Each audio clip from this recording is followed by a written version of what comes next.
Hello guys, আমি বেকার ছেলে আর তোমরা দেখছো বেকার ব্লগ। তো আজকে বেকার ব্লগ না, আজকে হচ্ছে কাজের ব্লগ। তো যাই হোক, বাজে কথা বাদ দাও, শুরু আসল ট্রফিকে আসি। তো আজকের দিনটা শুরু হয় লেমিনেশন থেকে। তো লেমিনেশন করে দিলাম, তো আরেক ভাই চলে এসেছিল, তার ছবি নাকি ফটো চাই। চটপট ছবিটা আমি তুলে বার করে তার হাতে ধরিয়ে দিলাম। সে খুব খুশি হলো এবং আমাকে বলল, তুমি আরও বড় হও বাবা। যাই হোক, মজা করছিলাম। তো আজকে সকালটা কিভাবে শুরু হয়েছে আমি বুঝতে পারছি না। কাজের পর কাজ আসছিলো, কাজের পর কাজ আসছিলো। তারপরে একজন এসেছিলো আধার প্রিন্ট করতে। তো তার আধার প্রিন্টটা করে দিয়ে আমরা বেরিয়ে গেছিলাম একটা জায়গায় যাওয়ার উদ্দেশ্যে।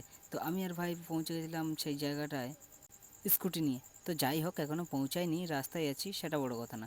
বড় কথা হচ্ছে এই যে ভাঙা আয়নায় আমার মুখটা একটু দেখাতে চাইছিলাম, বাট আয়নাটা আমার সঙ্গ দিল না।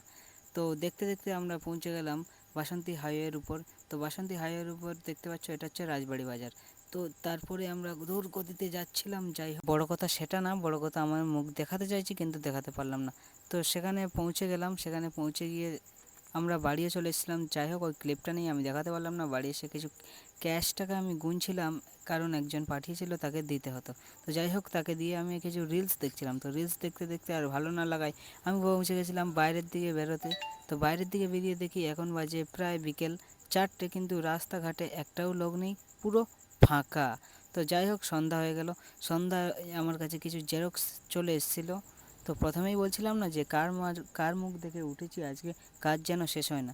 তো যাই হোক, সন্ধ্যায় আমি আবার বাজারে চলে গেছিলাম। বাজার থেকে এইসব দোকানের মালপত্র নিয়ে পৌঁছে গেলাম বাড়িতে। বাড়ি এসে তোমাদের সাথে এই কথা বলছি, ভয়েস রেকর্ড করছি। যে আজকের মতো এইটুকু, দেখা হচ্ছে পরবর্তী ভিডিওতে। বাই।